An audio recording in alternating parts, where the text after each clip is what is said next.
You're listening to She Renovates, the podcast for women who want to renovate to create an income and a life they love. Our guest today, Carly, is married with two boys, aged 8 and 11. Her life is busy with full-time work, family, sport, and now renovating. She and her husband completed their first flip in just 5 weeks, making a $95,000 profit. Their second project took a different slant. They bought a property in Victor Harbour in South Australia and set out to create the ideal family holiday home. It's now listed. They have 10 5-star reviews and Superhost status in just 6 weeks, and over $50,000 worth of bookings. Amazingly, it all started with binge listening to She Renovates podcast in December 24. So this truly is a full circle moment. Yes. So well done, you. Thank you. We're stoked. I can't. Yeah, we knew it would work, but equally as shocked that it's been this successful that early on in listing it. So you did our training the beginning of 25, is that right? Yes. Okay. Do you want to talk about, firstly, just give us a bit of that journey from, when you started and what you've done to bring you to this point? Yeah, absolutely. So we, as you know, we'd always wanted to renovate in some form, do some sort of property flipping, but the timing was never quite right. And I had transitioned out of full-time work into consulting, and that wasn't too favourable toward the bank. So in 2024, I said to my husband, I think I need to go back to full-time PAYG so the bank will look at us again, because my husband was also self-employed, owning a gym, and went back to a job in November 2024. Over the summer of 24-25, I came across your podcast and binged literally every episode over the course of about 2 weeks, and thought, right, I need to contact Bernadette and figure out what this course is about. I set up a meeting with you and your team, bought the course, and simultaneously reached out to a broker and started that process. And so I think that course started maybe February 2025. Yeah. And all the while we were getting our finance sorted, and of course the bank would look at us again after me having a full-time job. And we had purchased then our first property in early March, so all within the space of a couple of months. And that all came down to your course, because I attended those weekly sessions. I was running feasibilities by you, and we certainly wouldn't have got that first property at the price that we did had it not been for your advice. It was very uncomfortable putting that offer in, but it worked. Yeah, that's awesome. Yes. So tell me, just what were the elements that you think, other than the coaching, like on negotiating that, what were the elements that you think made it the biggest difference to you and your confidence level, I think, would be, I think knowing the steps of renovation, because you can think you know it, but you don't know it. And, just advice around getting 3 quotes of every trade, the order of trades, because we would have had no idea when tackling a renovation that involves kitchens, bathrooms, etc., what order we would need trades in, what jobs the trades would actually complete, and just having that weekly touch point throughout the buying process, the research process, just being able to ask any question, because when you're doing anything for the first time, you don't know, and you don't know what you don't know. And so I think you creating that environment where no question is a dumb question. And I had a lot of questions. And I just felt so much more confident going into the renovation. And equally, when we're getting quotes for the first time, I've got no idea what I'm talking about. So it was, that process of getting a first quote, then taking the learnings from the first quote into the second quote, learning what questions to ask the next person and the next person, and then eventually, you know, becoming, oh, I can actually do this. I feel confident. I do know what I'm talking about now. But it is kind of that fake it till you figure it out. Yeah, I hate that expression, but I agree with you. Yeah. I think it's not so much figure it out. It's really more about, like, who am I being to be doing this? Yes. And do I have the authority? And actually you do, because you can give that to yourself. You don't have to wait for someone else to validate you. Yeah. So true.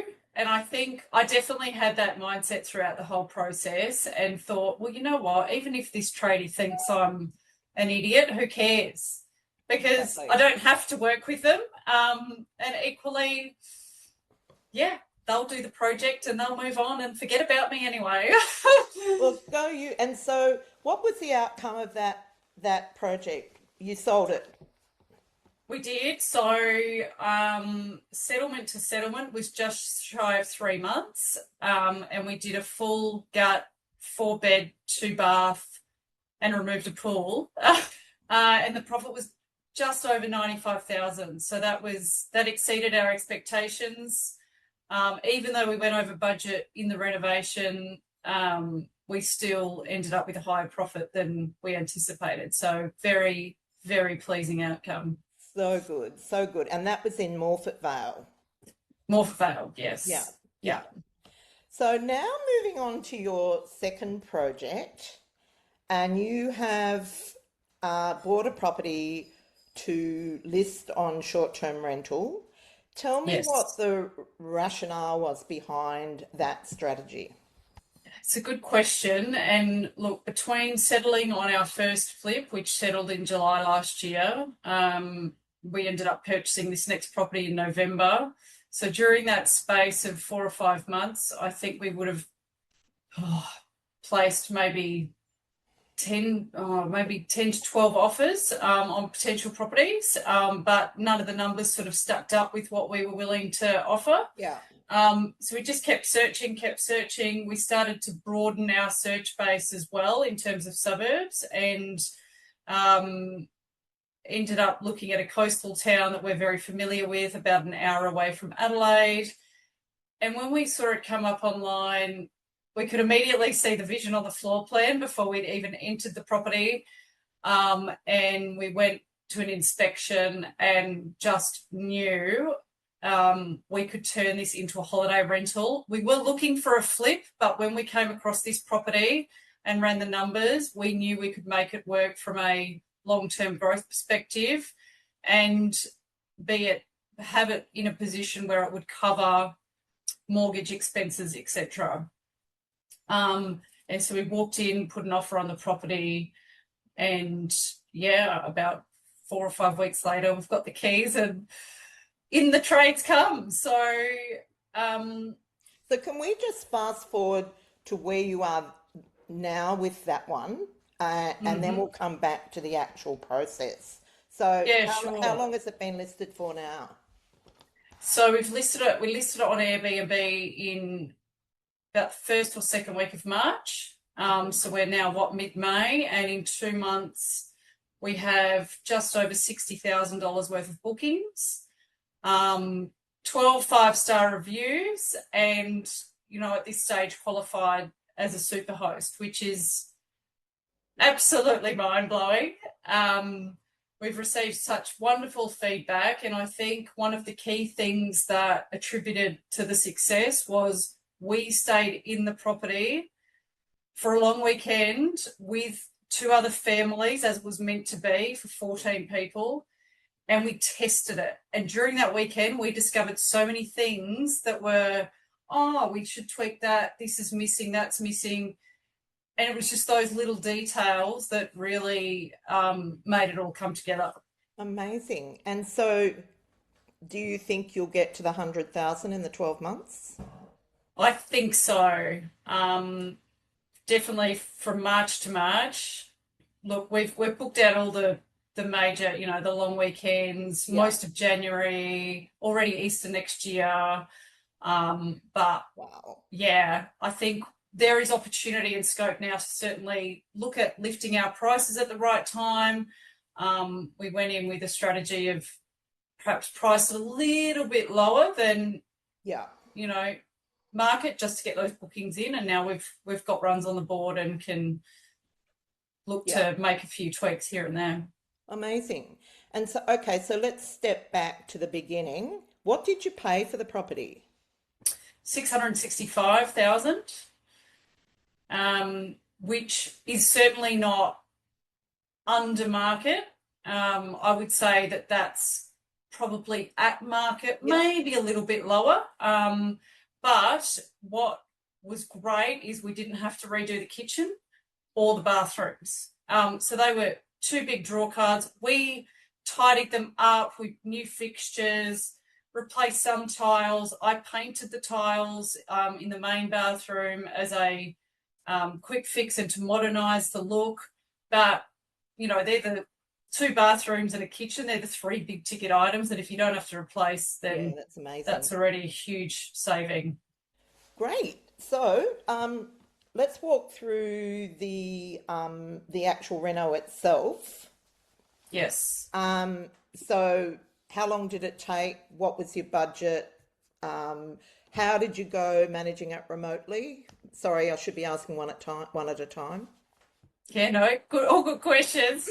This renovation being an hour away from our home presented lots of different challenges, and being somewhat regional, very different ball game to get trades as well.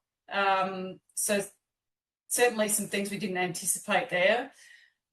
So my husband is a school teacher and very handy, and we had said after the first reno he will not be back on the tools, but he got the itch again. And that he wanted a bit of a project over the summer, so great. So we settled end of November. One of the key parts of our renovation was to build a sports court / pickleball court.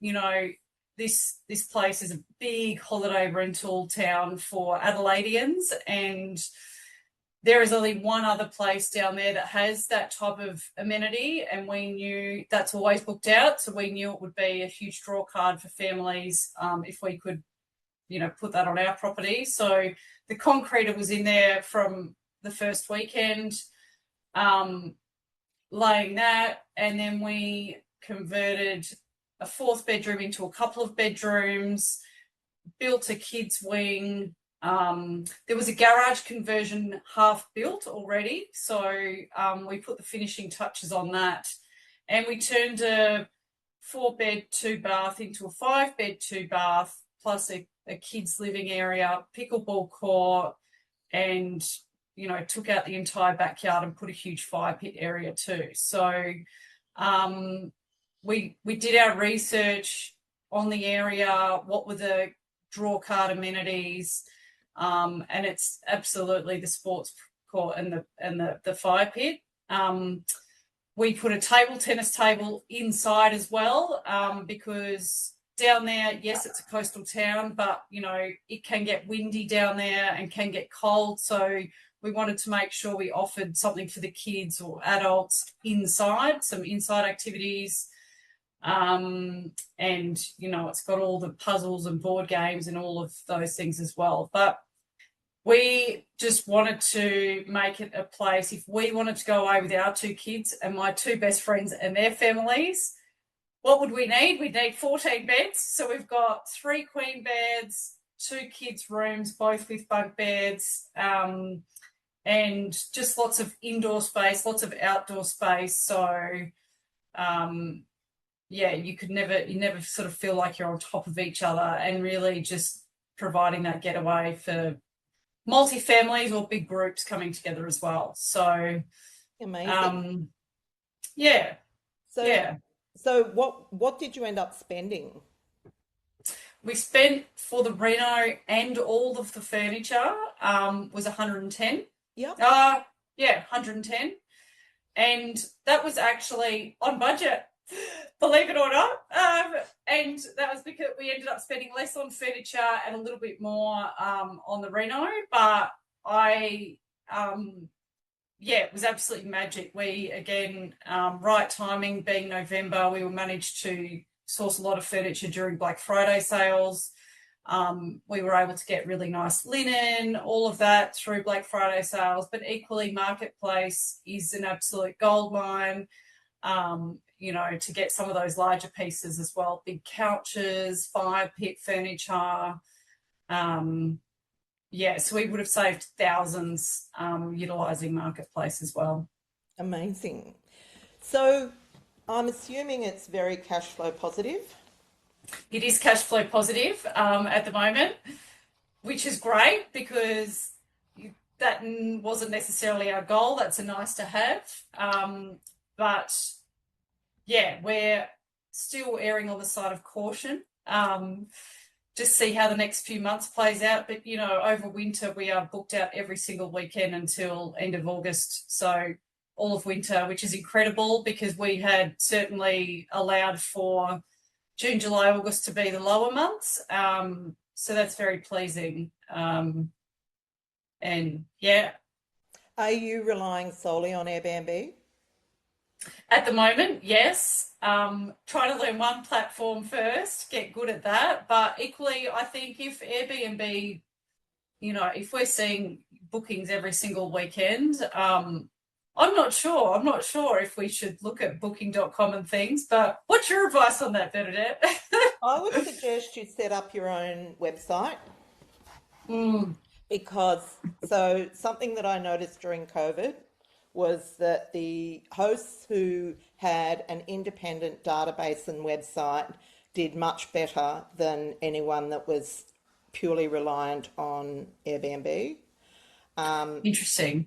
You need to be very wary with booking.com because it is so pro guest. They don't really screen their guests, and any issues, and I've had a few, you know, I've had the ice party and a few things like that. They've come from booking.com. And so, yeah, so and particularly because you're so remote, I don't know that I would be going there. But I would definitely, because you'll get a lot of repeat visitors. Yeah. Yeah. Yeah. So start building a database. Yeah. Yeah, that's a great idea. And I think Airbnb down there and Stays is another big one just for that area. But just trying to learn the platform of Airbnb first and go from there. Well, it seems like you're getting good occupancy. So, you know, while that's happening, but I think your own website's more of a risk management strategy than like it's a bit of both. But yeah. So yeah, well, that's amazing. Okay. So yeah. So now I want you to be really honest and tell me how much work's involved in achieving that level of income. A lot. I think I'm guilty for having this misconception that, oh, you can list it on Airbnb and, you know, happy days. It's absolutely not the case. The amount of hours I've spent, first of all, styling a whole property for listing is just a whole nother kettle of fish. I'm humbled by the experience, and give me a hard reno any day of the week over styling a whole property.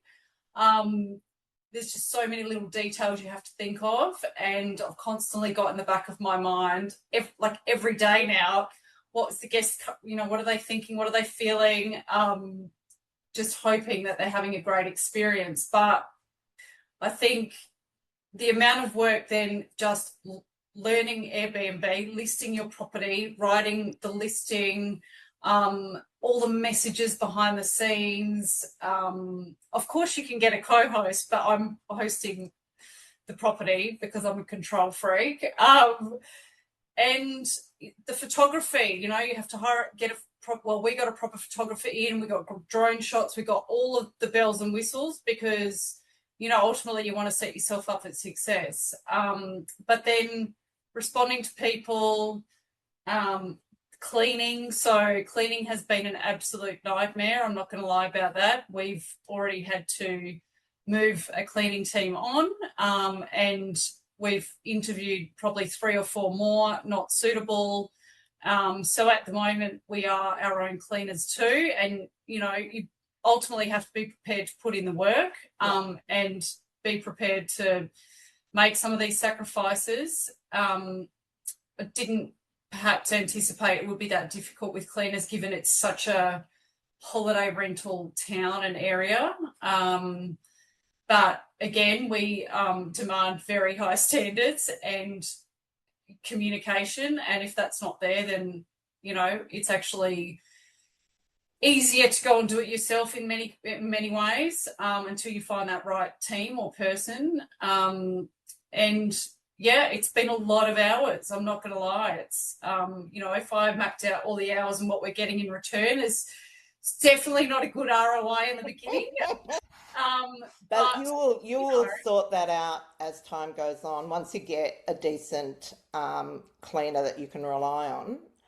Yes. Yeah. And I think it's just the initial upfront work, right? And even putting together the welcome guide and all of those things take time. But then once they're up and running, I'm in such a better place now. I understand the process. I know what messages I should be sending and when, what information our guests need now. And that's just been a bit of trial and error. But certainly now we've got some templates set up and things, and feel much more in control. Well, that's interesting because as well, you may know, I've had times when I've had lots of properties on Airbnb, and over the years I've worked out that you are really way better to have one and do it really, really well than have multiple properties, because it's impossible to have the bandwidth to, if you've got a life other than Airbnb. Like if you're purely managing Airbnb, that's a different question. But I think it's impossible to maintain that standard over several listings. So at the moment, I've got 2 and soon to have our 3rd come on. But we have Potts Points run by a manager, so that does really well. But they give that their attention, and I don't have to.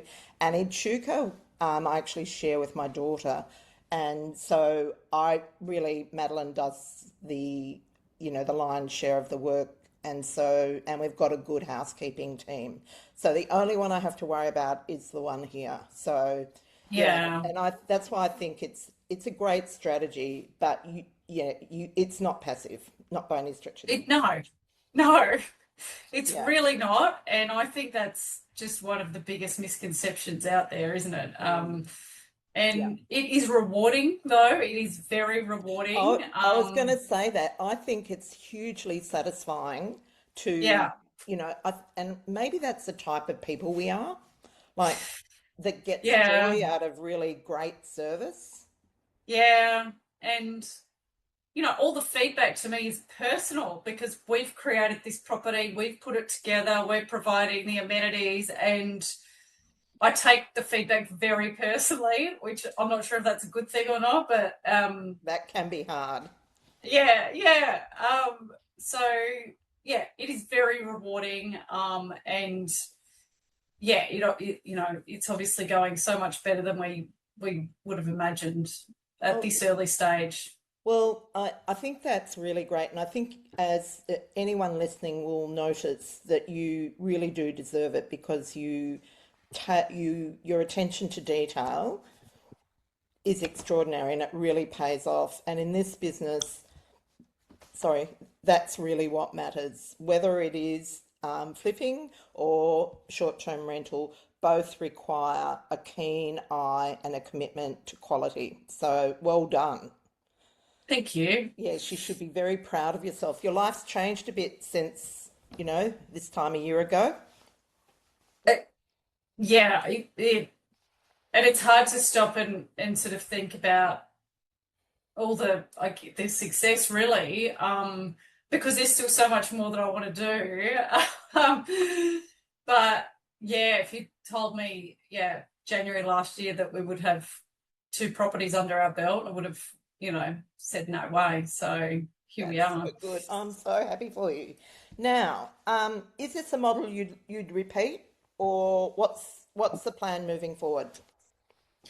I would love to do another flip. I love the in and out nature. My personality type suits it very much. The ADHD tendencies is go all in for a very short period of time and then come out. So yeah, we would love to do another flip project. We will be exploring, refinancing, see where we stand with this property. And if it's not enough to go and purchase a flip, then we would definitely explore money partners. 12, 14 months ago, I would have been one of those people that's like, oh, that's not possible for someone that doesn't have that much experience. But now my eyes have been opened up, and of course it's possible. You just have to believe in yourself. And you do have the experience. Yeah. Yes. And now we definitely have runs on the board. So that's not a barrier anymore. It's just finding the right property now. Oh, well, I'm sure you'll manage that.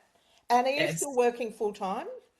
Still working full time, which has presented its challenges through the Airbnb, because my husband is a school teacher, so there's not a lot of flexibility there. I'm grateful for some flexibility in my job, but certainly managing the Airbnb, the full-time kids sports schedule from 4 till 7 every night, pretty much. There's not a lot of hours in the day to pursue other things. So it's definitely a goal of mine to do this more. I would love flipping to be my full-time role. So still exploring ways to make that happen. Amazing. As soon as possible. And so I just glossed over this, and I thought I might just go back. When you said you stayed for a weekend with your friends and you identified things that you needed to improve, do you mind sharing what some of those things were? Yes, so some very small details. For example, I had gone and bought a whole set of crock pots and pans, but both of my girlfriends were like, well, this sleeps 14. You need much larger pots if people want to do spaghetti bolognese and things like that. It was honestly such small details. For example, I've got charging docks on the bedside tables in each of the adult rooms, but they were like, wouldn't it be nice to have one on each side? So yes, of course it would be, because everyone needs to charge things. So now we've got charging docks on every bedside table in the house, which we've had wonderful feedback about. I can't remember the other ones, to be honest, but it was just such small details that Amazing. have made a difference. Okay, awesome. Well, I'm just at that place now, so fixing those final details. So yeah, that's awesome. Well, listen, thanks so much for sharing your journey. Have we got your before and after photos? Yes, I think Okay. so. I I'll think they're double check. on. Yeah, I put them on the Facebook group, but I can send them through if you need to as well. amazing. So, yeah, I'm very grateful for you coming and sharing your story, because I'm sure it will inspire others. If anyone wants to be your money partner, where do they get in contact with you? Probably either Facebook or my email. Okay, we'll put your yeah, email in I'll the show notes. Yeah, perfect. Great. When is your property going to be listed? Is that 30th of May. oh, that's Yeah, it's very exciting. close. Yep, washing machine and dryer's turning up today. And I Yeah, think the only other thing I've got to buy is an oven. So I just haven't been able to make my decision on what it should be. yeah. Well, because it's really tiny, like it only accommodates like 2 to 3 people tops. And like when I say three, I mean parents and a child. And Yeah, initially I was going to put a combi oven in, one that's both a convection oven and a microwave. But we came yeah, to the decision, IKEA's got a really good one, but we came to the decision that it's too hard to learn to use. Like, because if you want to use it as a microwave, you've got to take all the racks out and it's just too yeah, complex. So now I'm thinking we should just put a microwave, built-in microwave, and put an air fryer in the pantry. But my family think we should put a proper oven and put a microwave in the pantry. So I don't know. Have made that decision. Too much. But anyhow, Yeah. we will. Yeah. I will make a decision, and it will be fine, and we'll be ready to move on. Yes. But we're a little bit like you. We take it to the nth degree, and so the decision was to put a proper coffee machine, not an espresso. Have you got a coffee Yes. machine in yours?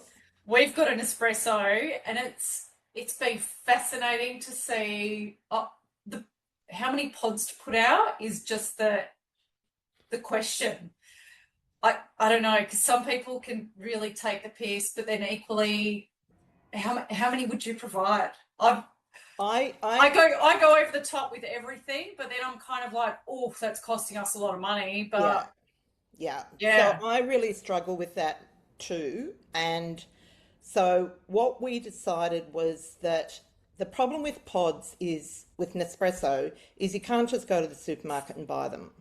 You've got to go to an Nespresso store. And so we decided to put a proper coffee machine, but one with a self grinder. So the grinder's in the machine rather than having to have a separate grinder.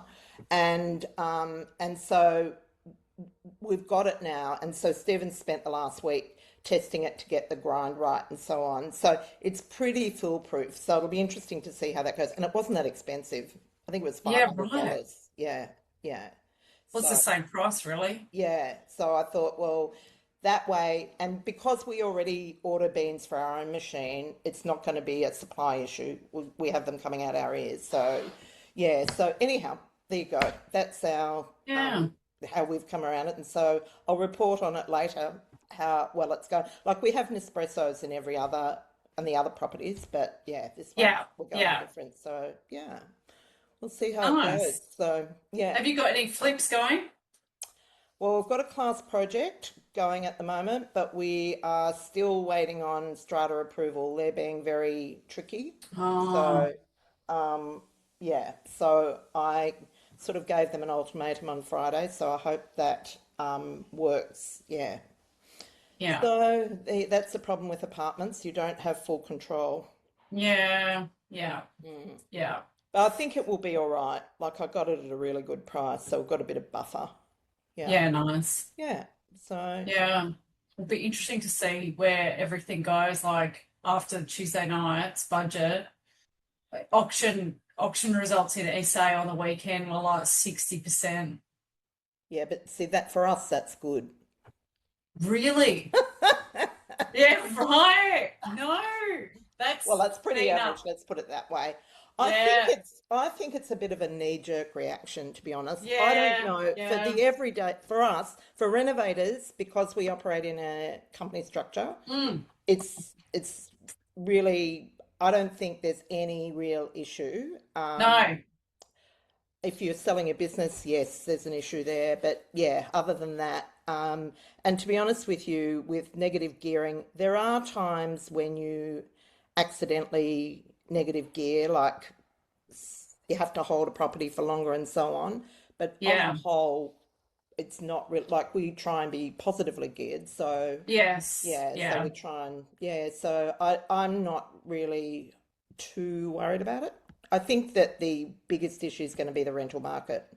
I don't think it's going to relieve the rental market once. No. Yeah. No. No. But you know, we'll just have to wait and see. Interesting times. Are you off to work today? Yeah, I work from home. So, nice. it's very lucky. It works out well. I wouldn't be able to do what we've done if I had an in-office job. Yeah. Well, that's good. That's good. Yeah. Well, it sounds like you're getting ahead well. So we'll let you know when this is published, and it won't be long. Cool. So I've sort of had more of a year off the podcast, so I'm getting back into gear. So yeah. Nice. Take care. Well, thank you. It's nice to chat. It is. Yeah. See you. All right. See ya. See you, Carly. This is the She Renovates podcast. To discover how to harness the power of renovating, check out theschoolofrenovating.com.